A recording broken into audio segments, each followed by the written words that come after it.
Na. Baba, baba. Okay. Baba na. Yan, bili tayo ng food. Wala pong gala today. Kaya dito lang po tayo sa area. Bibili tayo ng food. Guys, maganda ang mga walls. Mahangin. Grabe guys, Ayan, ayan, Naku, grabe. Natakot? Grabe. Bagyong bagyo. Oo, buti wala pa hangin pa lang. Kailangan ko pag tumawid dun sa kabila. Kasi may bibilhin pa ako. Yung cellphone ko po, para siyang liliparin sa kamay ko. Ayan Ayan, nagliliparan. Naku.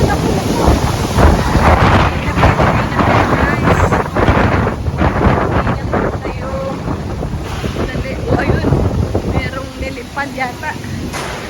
Ano ba yun? May nilipad na yata yung signage. Usually signage yes ang nililipad.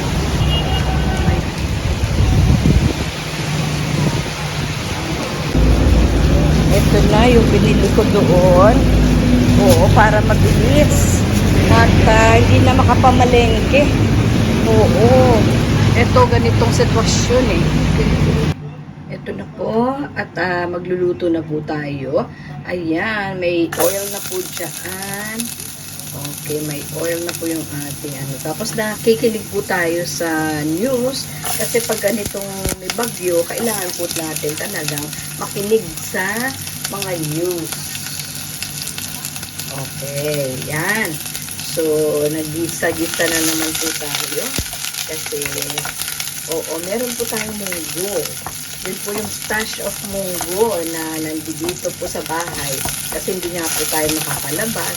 Kaya yan po ang purpose kung bakit may munggo tayo. So, actually, ubos na rin yung aking pork at whatever. So, munggo na lang. So, eto po, mag-gigisa tayo. Alam ko po yung sitwasyon ng mga tao dyan sa paligid. Okay, sa buong Metro Manila ay napakatindi. Opo, dahil sa super bagyo. Super bagyo na po talaga pala itong si Karina. So, imagine niyo po, 185 kph po.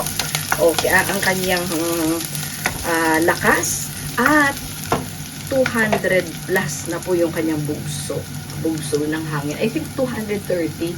Hindi ko po masyadong natandaan doon sa news kasi kailangan po na natin talagang subaybayan ang news report tungkol po sa ulat panahon. So, ayan, naggisa na po tayo at na-boil ko na po itong ating munggo.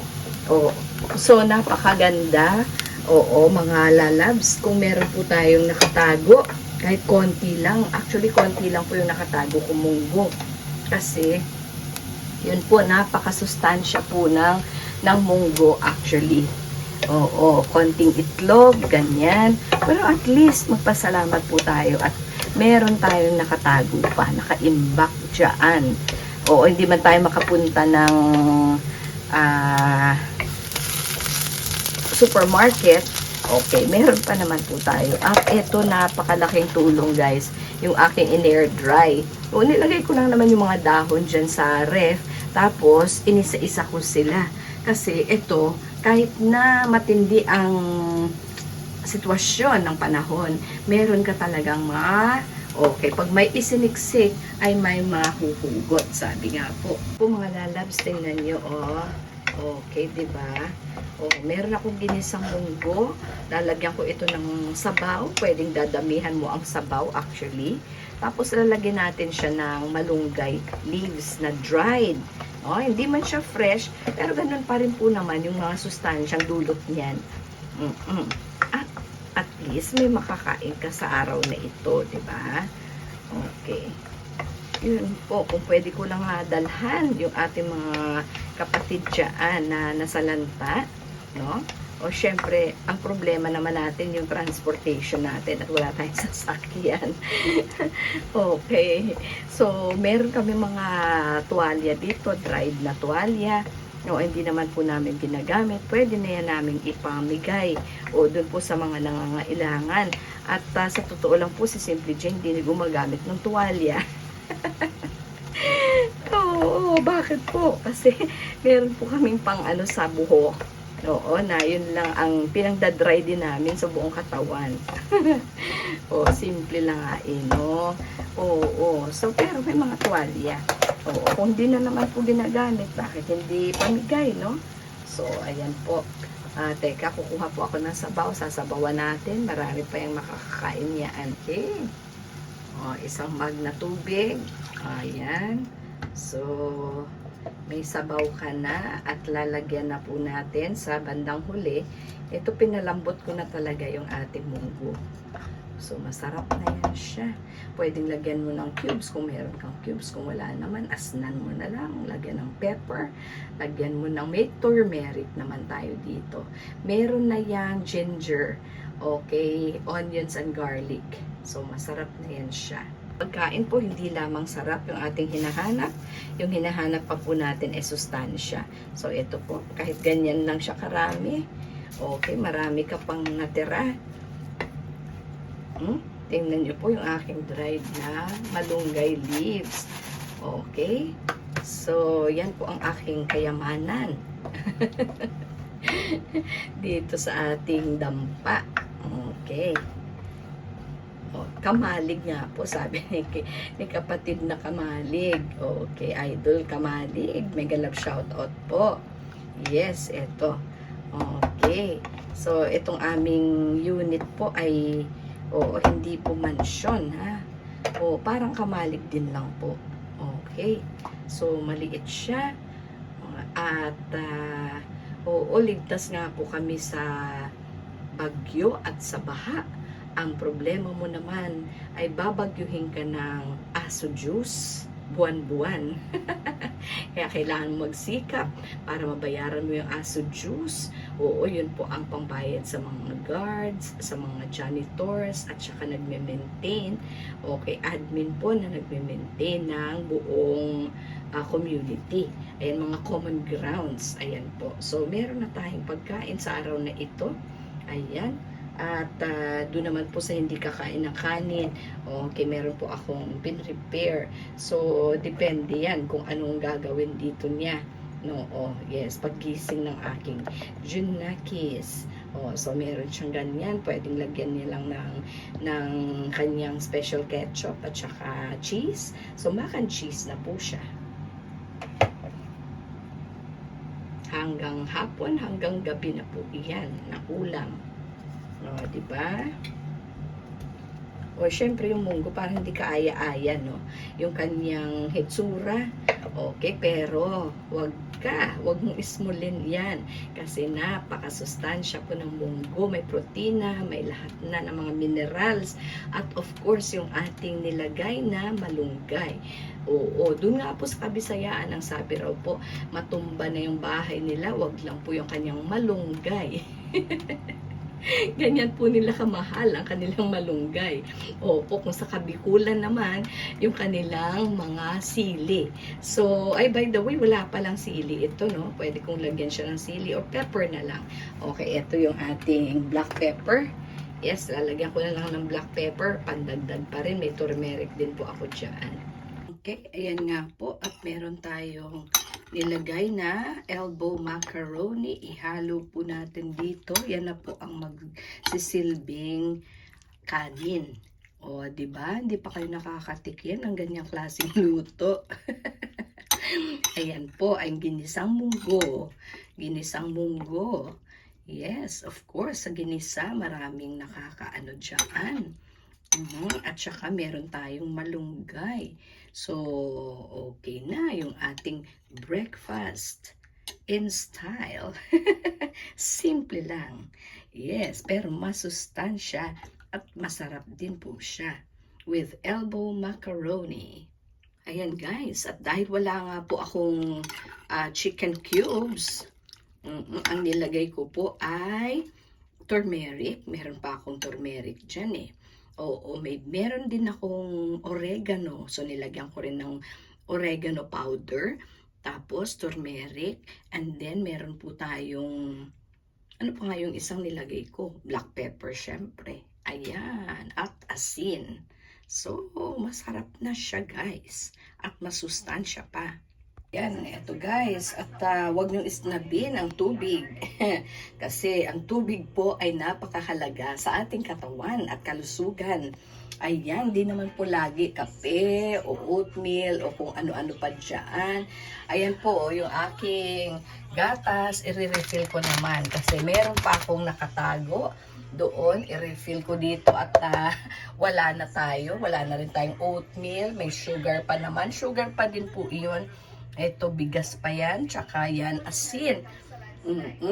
Ayan, pero pag narinig nyo po, yung lahat ng mga news about landslide, mga baha, at yung bagyo. Super typhoon na pala si Karina. Grabe. Kaya naman pala, grabe yung kanyang hangin dahil hinahatak pa ng habagat.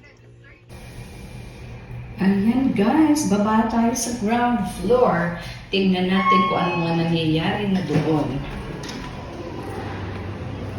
Okay. Ano na kaya? Parang walang nangyari, no?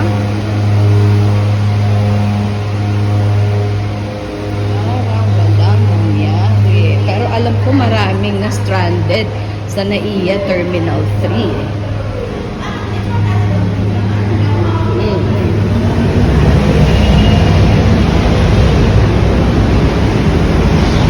Ako, bumakas din yata dito kagabi.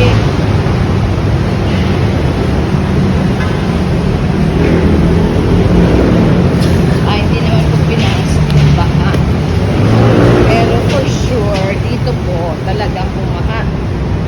Oo, tapos nilinis na lang siguro nila yan. Grabe din yung agos ng tubig dito lagi. Oo, malakas yung ulan.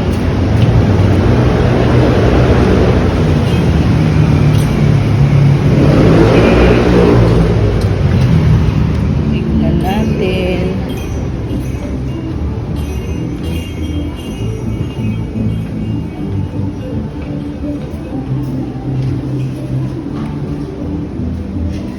Ayan, dalawa na lang ang chicken. Ate, akin na po yan. Spicy po, take out. Take out, dalawa po. At may discount. Ayan ang mga prices. Opo, dalawa po. Dito tayo. Ayan, alas 4 na naman madaling araw. Nagsagupa yung mga tubig galing sa mga pools at saka sa drainage. Pero buti naman, mabilis lang humupa kasi okay naman yung mga drainage po dito eh. Oo, diyan nga po sa Lawson may nag-leak din daw. Buti naman, hindi naman siya abot tuhod, hindi naman po. Kasi ang ano niya, maganda naman yung kanya. Dito meron pang stop. O, di ba?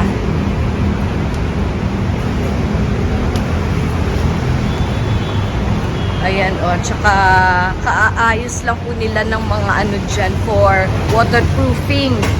Kakailangan talaga chine-check, no?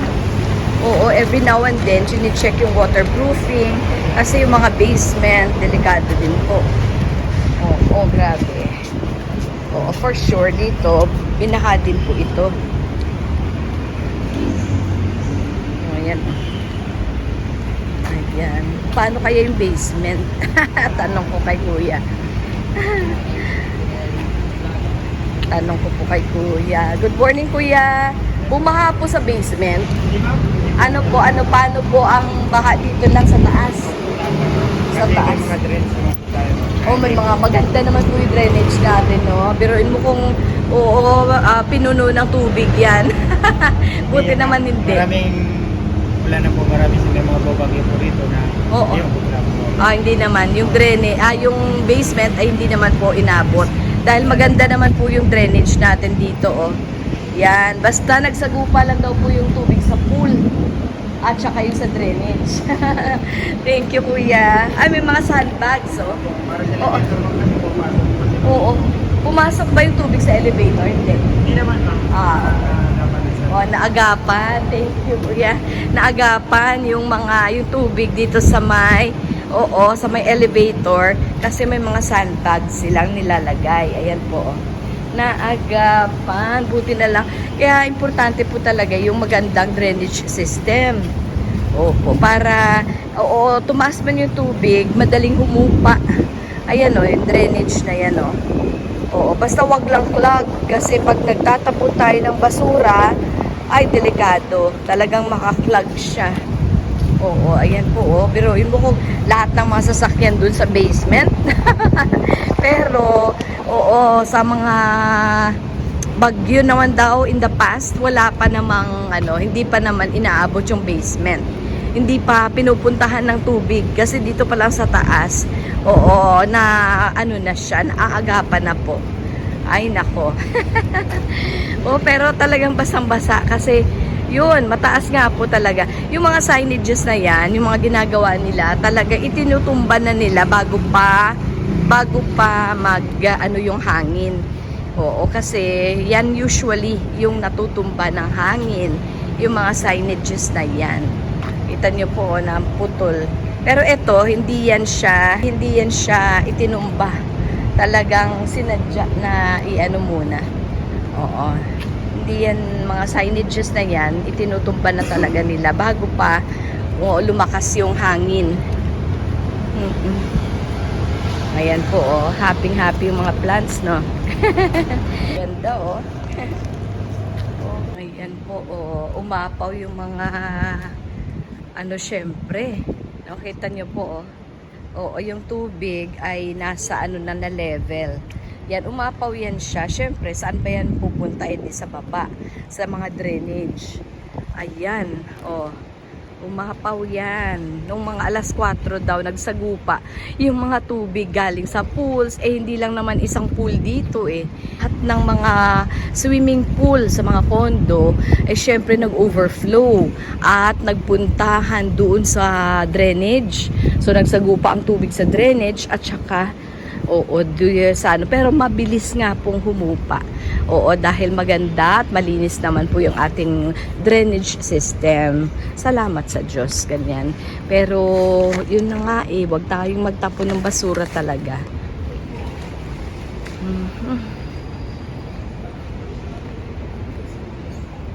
Buti naman, parang walang nangyari sa mga bata, no? Happy pa rin, naglalaro. Naglalaro pa rin mga bata. Ayan, may nagsiswimming pa din naman. Ay, nako. So, alam ko sa Terminal 3 may mga na stranded dahil nga yung kanilang mga flights, pero in a while talagang binigyan naman sila ng pagkain yata at saka may maaakyatan sila sa taas kasi binaha din po yung Terminal 3. Opo, sa sa ground floor. Opo.